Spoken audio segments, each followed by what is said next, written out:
utiliser nañ seen temps de parole ku ci mel ni le président du groupe parlementaire bu Benno Bokk Yaakaar Takku Wallu autant pour moi Aïssata Tall Sall pour wax que ni vraiment bëggoon nañu mu am ci malgré que nag bon jëm nañu pour bi ñuy defar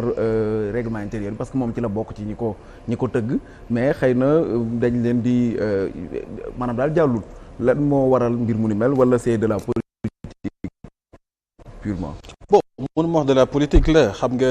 bon déjà parti au pouvoir la bokk mais exécutif la bokk donc il y a cette nuance là à trouver. Ça veut dire quoi? Ça veut dire que le pouvoir législatif ci seen autonomie bu ñuy liggéey bi li nga xam ne moom lay jur aussi loolu seen cëggalu guy la comme li ñuy wax ci olof. Est-ce que groupe parlementaire parce que 17 yi mi ngi jógee fan. mi ngi jógee sur le simple fait que nombre de députés yi 165 la. Il faut un dixième 16.5 ñu arrondir ko à l'excès. Tout simplement est-ce que dafa war a nekk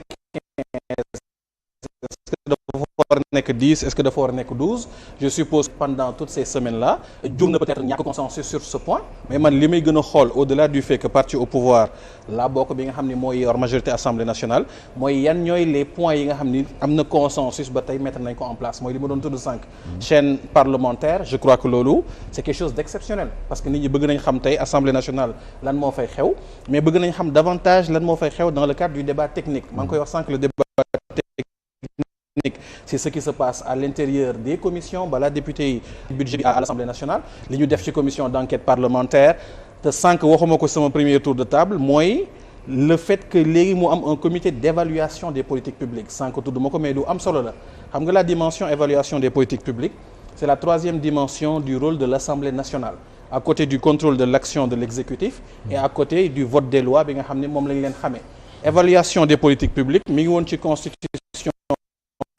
bi version 2016 mais diggante 2016 ba ci règlement intérieur bu bees bi dugal ko foon te évaluation des politiques publiques dafa nekk loo xam ne dafa am solo xam naa dañ ci ñëw après un peu ci rapport trimestriel d'exécution budgétaire politique publique dañ ko war a évaluer parce que exécutif day dem assemblée nationale ñu nattal ko budget ne ko temps lañ lay jox pour nga mun ko dépensoo ci at bi mais baax na liñ la jox pour nga dépensoo ko pour exécuter des politiques publiques ñu mën a xam politique publique yooyu ban jeexintal la am ci askan wi ci au plan économique au plan social au plan environnemental etc. à travers ce comité là bi nga xam ne am na direction technique bu koy accompagner am nañu ce comité d'évaluation des politiques publiques donc jàpp naa ne li assemblée nationale liggéey ci 6-7 mois yi nga xam ni moom lañ fi toog nekk na lu am solo au-delà peut-être de quelques points yoo xam ni probablement amul consensus. la loi de la amul consensus war na ko mën a xoolaat. la démocratie c'est la loi de la majorité. Oui. Parce que tey am na ñoo xam ne bëgguñu Bassirou Diomaye Faye nekk président de la République. Oui, mais 54% de ceux qui ont voté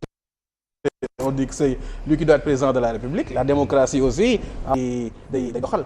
Est-ce que muy blocage yoo xam ne politique ko lal. bon je ne sais pas. côté bu mu mën di doon nag ñi koy réclamer politique a tax ñu réclamer ko xëy na wala pouvoir bi nga xam ne ñoom ñoo ëpp lay rejeter ko politique a tax ñu rejeter ko. bon je ne sais pas xam nga c'est vrai que am groupe parlementaire am na avantage. ci temps de parole sur moyens yi lay jox et cetera mais tey ñun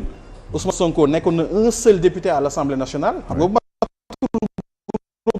parlementaire pourtant ci législature bi mu bokkoon c'était le maire doon ràññee de par ses positions ses propositions également prise de parole bu fekkee 1 minute sax la doon am wala 2 wala 3 doon na ci wax lu am solo loo xam ne wala yenn jéego yoo xam ne doon na ko dox même bu antuwul sénégalais yi dinañu ràññee ni kii mi ngi def liggéeyam donc jàpp ma ni loolu c'est un facteur énorme boo xam ne war na mën a tax ba duñu saluer liggéey bi nga xam ne Assemblée nationale def na ko sur les derniers mois.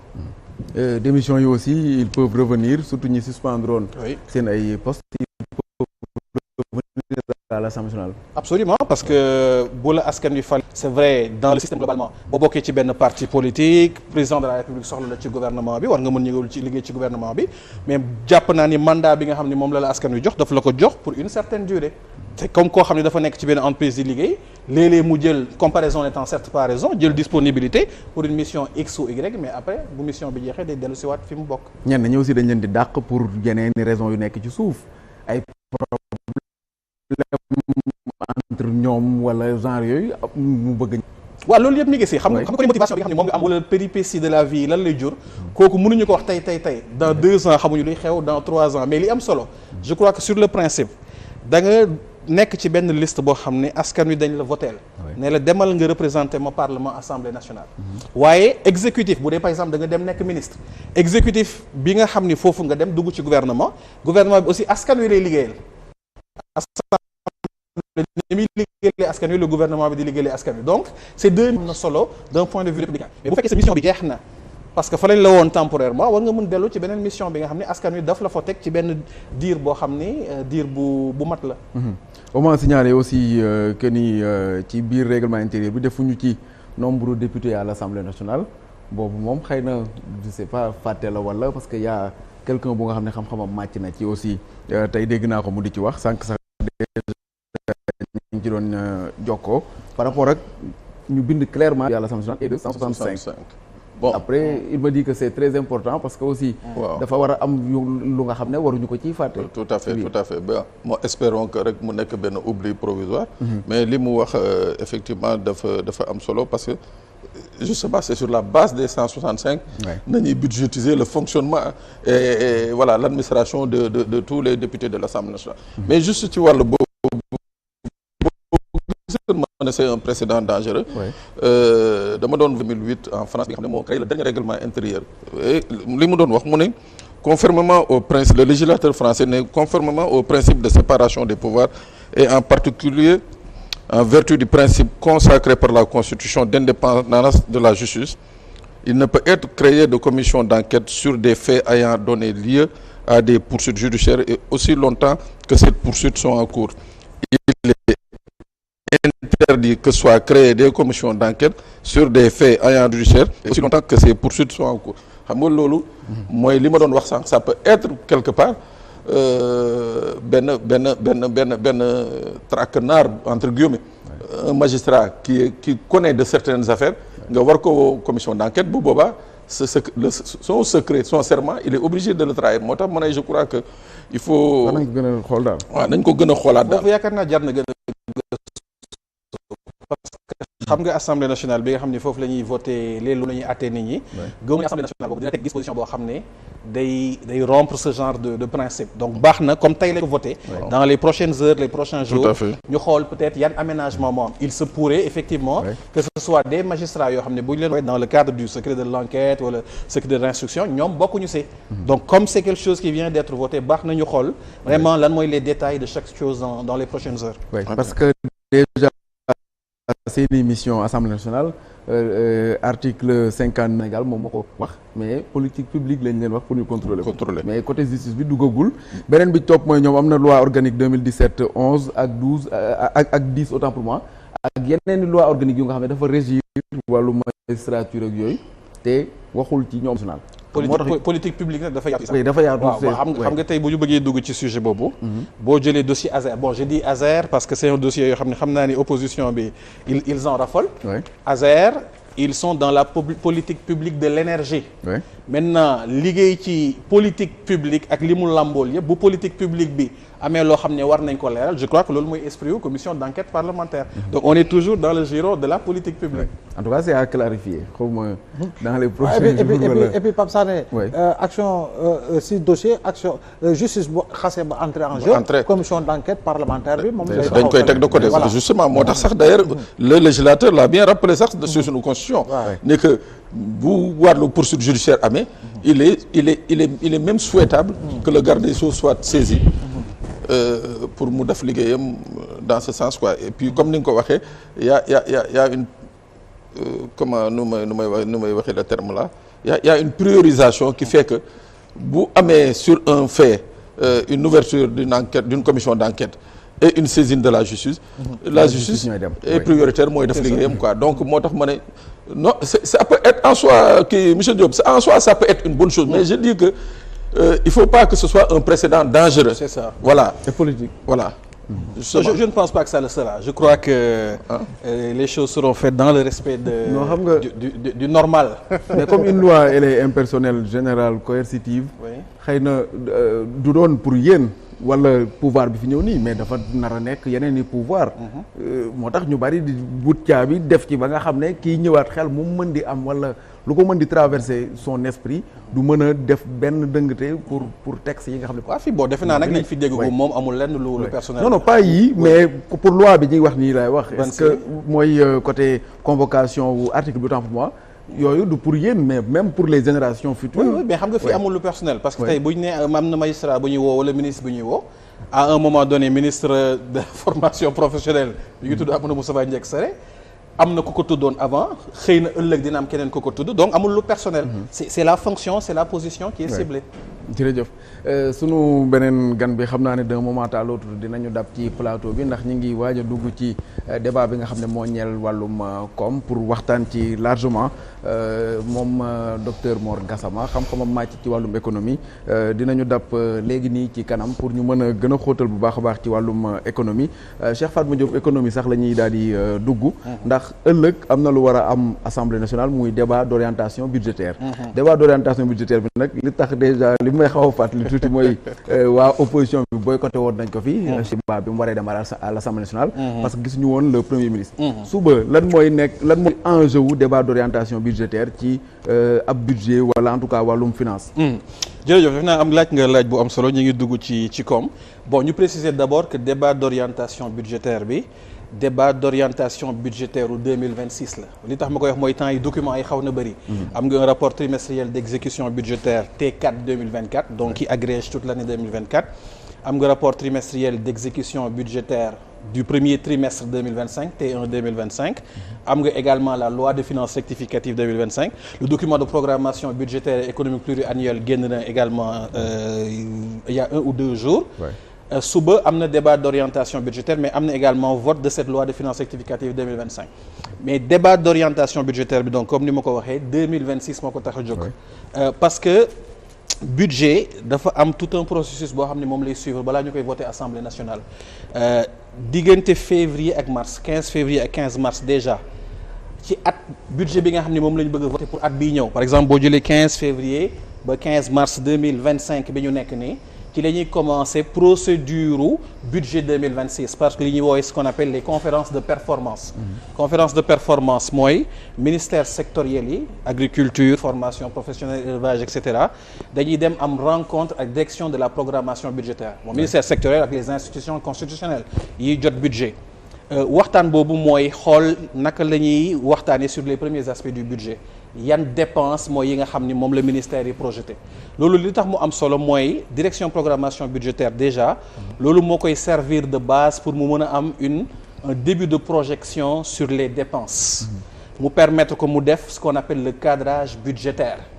au niveau des ministères également li tax mu am solo mooy conférence de performance yooyu dafay permettre au ministère ñu mën a commencer liggéey sur première mouture bi ñu woowee DPPD document de programmation pluriannuelle des dépenses à l'échelle des ministères sur 3 ans au niveau des ministères également il y a ce qu'on appelle les responsables de programme les programmes budgétaires boo ñëwee formation professionnelle tu as le programme apprentissage programme développement des offres de formation ñoom dañuy liggéey sur li woowee leur projet annuel de performance mooy document bi tënk un peu yan objectif la ñu am naka lañ koy doxalee et cetera donc loolu mooy les conférences de performance conférence de performance boobu cadrage budgétaire bi document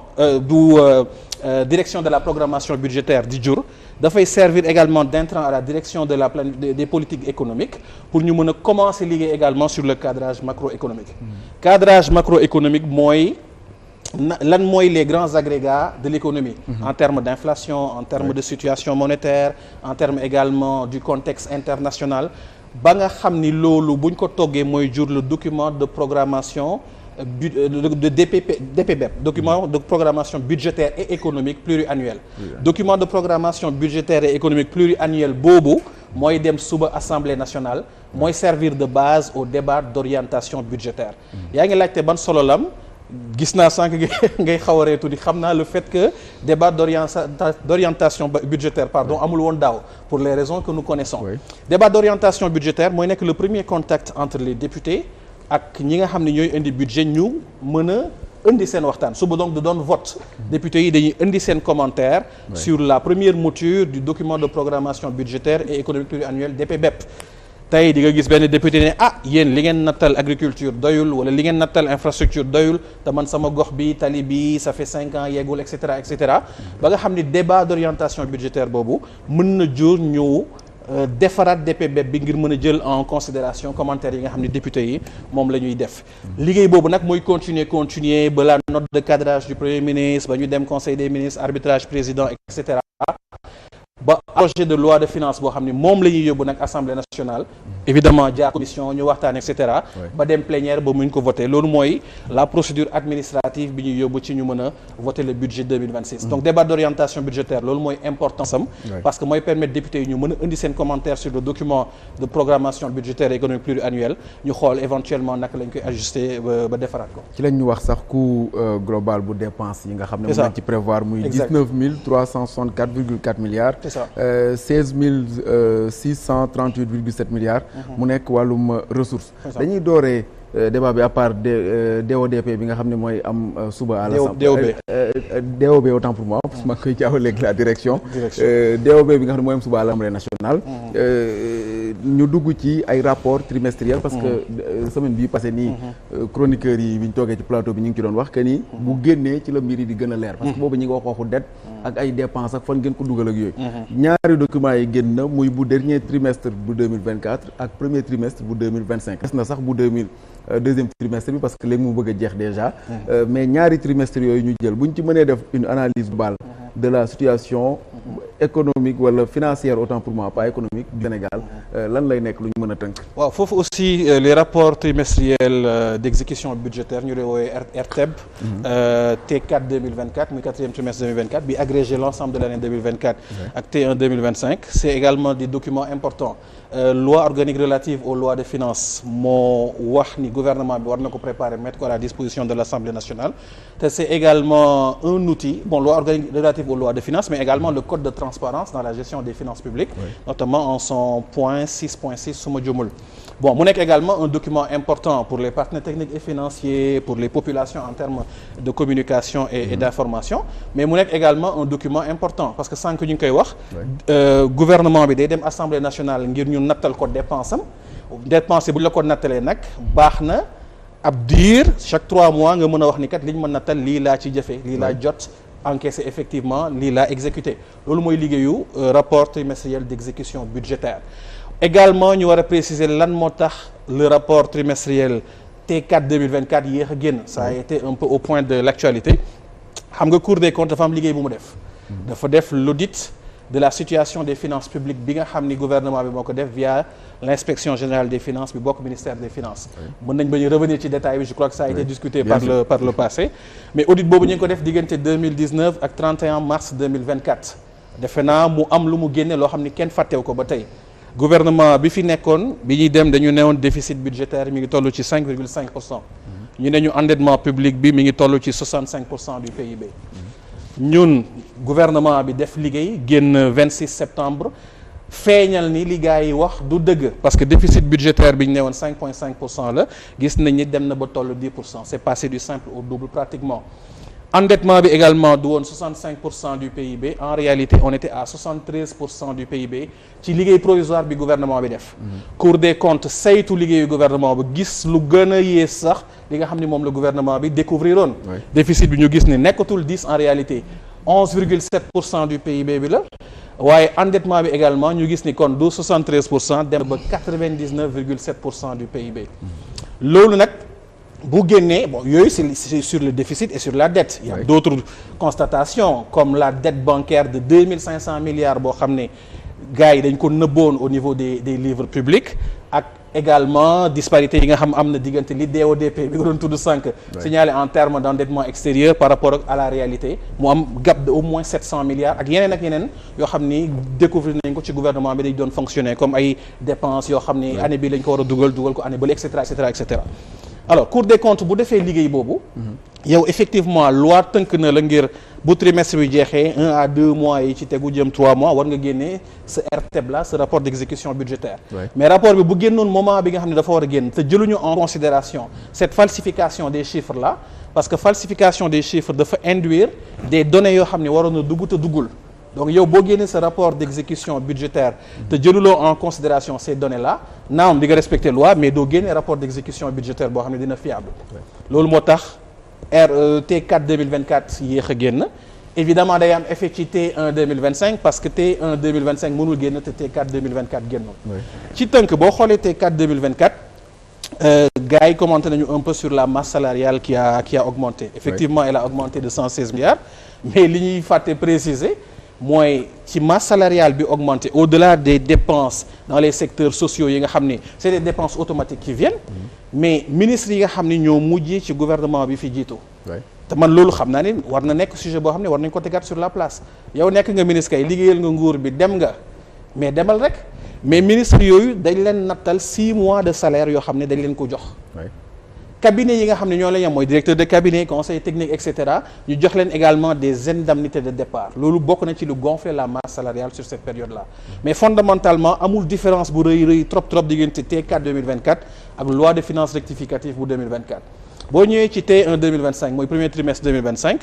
mais li ngay constater mooy en réalité il y a eu performance sur les recettes. Mais avant performance yi masse salariale bi yéeg na gis nañu déjà ministère des finances ni nga ko wax nii noonu la ko layale que ni am na ci ñu nga xam ne dañ leen a par rapport ak indemnité yeeg yooyu 6 mois après bu ñu leen fi jëlee dañ leen a war a fay loolu xëy na dinañ ci ñëw déjà ak chroniqueurs yi est-ce que loolu waruñu ko mën a xoolaat ak yooyu mais le nombre d'agents bu fonction publique aussi dafa yokk ñu ne ñu dàq ngeen ay agents yu bari yu nga xam ne dañ leen doon liggéeyal après bon day xaw a flou dans notre tête. kon li muy njëkk wane foofu mooy en réalité kon dàq bi ñu doon wax ni def nañ ko defuñu ko loolu c'est un premier point. non dàq moom am na ñu taxaw ne dañ leen a dàq. loolu aussi c'est un point non je parle d'un point de vue macro. non am na ñoo xam ne libéré nañ leen. et même là mën nañ ci ñëw am na ñu dàq nañ leen ñu gis. non bokk nañu ñu libéré aussi ñoo xam ne waroon nañ leen libéré ça existe dans nos ministères dans les directions ak yooyu mais li ma bëgg a wax mooy à l'échelle globale. kon waaw ñoom dañuy ñëw rek dàq ñëpp loolu amul parce que mënuloo dàq après effectif yi di yokk effectif yi nag bokk wax naa la li tax mu yokk mooy dans les secteurs sociaux dafa am ay recrutement automatique di nga gis ñoo xam ne dañuy dem à la retraite ñu war leen remplacer mais moom ay secteurs yoo xam ne y a des déficits yoo xam ne dañ leen war a combler tey si on ne comble pas le nombre d'enseignants dans l'éducation dans la formation professionnelle et technique mais li ñuy revendiquer wu ñun ci capital humain de qualité bi ñu bëgg a former duñu cohérent par rapport à ça mooy fàttali ni axe capital humain bokk ci 4 axes référentiels bi mooy axe bi ëpp dotation des 18 500 milliards de la stratégie des 5 ans de la SND parce que 35% la des investissements publics kon état dafa beral loxo capital humain parce que xam na ni sans capital humain mënuloo avancer loo dëkk donc capital humain boobu mënuloo am déficit dans le secteur de la santé de l'éducation de la formation professionnelle te de loo ko combler loolu moo indi la masse salariale en partie parce que boo jëlee secteur éducation formation professionnelle rek c'est 54% de l'enveloppe nga jël secteur des forces de défense et de sécurité tey sécurité gis nga li xew dans le contexte de la sous-région on a du pétrole du gaz ñëpp xam nañ ni teg nañ ñu bët évidemment boo amee ces ressources là il faut nga fagaru foog nga feeg sa bopp ci wàllum sécurité ngir nga mën a amorcer le processus de développement loolu bokk nañ ci li indi les éléments d'augmentation de la masse salariale mais du nekk loo xam ne day continuer parce que les déficits c'est des déficits ponctuels yoo xam ne boo ko combler après da ngay déroulé ba kanam investissement à peu près 2 milliards yu teg waaw loolu aussi est-ce que réeluwul ci un état boo xam ne da nga war a teg ay projet bon loolu déjà amul parce que bu ñuy wax investissement wala dépense à capital waruñu ko yemale rek ci investissement exécuté par l'État parce que dafa am investissement exécuté par l'État mooy 2 milliards yi ñuy wax et sur la même période am na beneen forme d'investissement au niveau des entités qui est lié au transfert en capital que l'État donne loolu toll na ci 100 milliards am na également des investissements sur ressources extérieures en réalité sur cette période-là naam en glissement annuel mooy boo ko comparé par rapport ndëgëni daaw wàcc na mais def nañu ci période boobu 288,57 milliards en termes d'investissement kon 2 milliards il faut pas wax ni 2 milliards lañu fa def loolu amul muy benn investissement wu lan la investissement exécuté par l'État liñ exécuté par l'État mooy investissement du état kese état la ay bànqaasu état la waaye investissement la également boo xam ne du ci ressource interne mais dañ koy jëlee bitim réew dugal ko dans l'investissement pour le développement du pays donc loolu il faut que ñu ràññee ko les différentes catégories d'investissement ou dépenses en capital muy beneen bi boo jëlee ndëgëni daaw investissement exécuté par l'État donte ëppoon na mais 20 milliards kese la woon pourquoi parce que premier trimestre mënuloo ci atte boo xam ne atte bu définitif la ñun on est dans les ministère bi mu bokk ñun on n'a pas encore lancé de marché waxuma la sax waxu procédure yi muy jël pour nga am validation des SMP etc mais marché yi c'est lié à des projets yoo xam ne di nga ko càmbar projet bi prioritaire na par rapport aux objectifs du référentiel est-ce que tey projet bii nga xam ne dañ ko bëggoon def dans telle zone est-ce que doo évaluer ndax gënul ci beneen zone temps boobu muy jël sur le trimestre temps ou réflexion boobu c'est un temps boo xam ne day faral di am donc tey nan ngay juger de la performance de l'exécution à ce niveau-là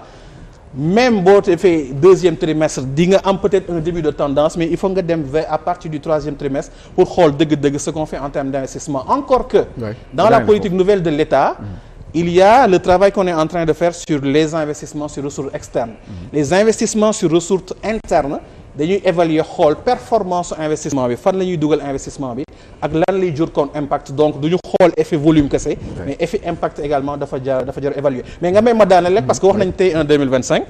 il est important ñu préciser que les recettes ont augmenté de 100 milliards en glissement annuel glissement annuel mooy premier trimestre 2025 comparé à premier trimestre 2024 c'est important ñu comparer ay trimestres yu méngale parce que effet cyclique yeeg yooyu foog ñu écarter ko les recettes ont augmenté les dépenses ont baissé le déficit également a été tenu le déficit budgétaire a été tenu les recettes ont augmenté les dépenses ont été tenues donc la performance wala les performances de l'administration fiscale qui a recouvré beaucoup d'argent c'est également à saluer dans un contexte difficile te loolu day wane ni aussi économie bi taxawul mi ngi tourner parce que 100 milliards supplémentaires yooyu ñu def en glissement annuel defe naa état duggul ci kër nit ñi foqati xaalisu nit ñi c'est l'activité économique qui s'est développée et qui a permis de pouvoir collecter ces ressources là pour le développement. dinañ ñëw ci moins value wu 40 milliards yi nga xam ne bokk na ci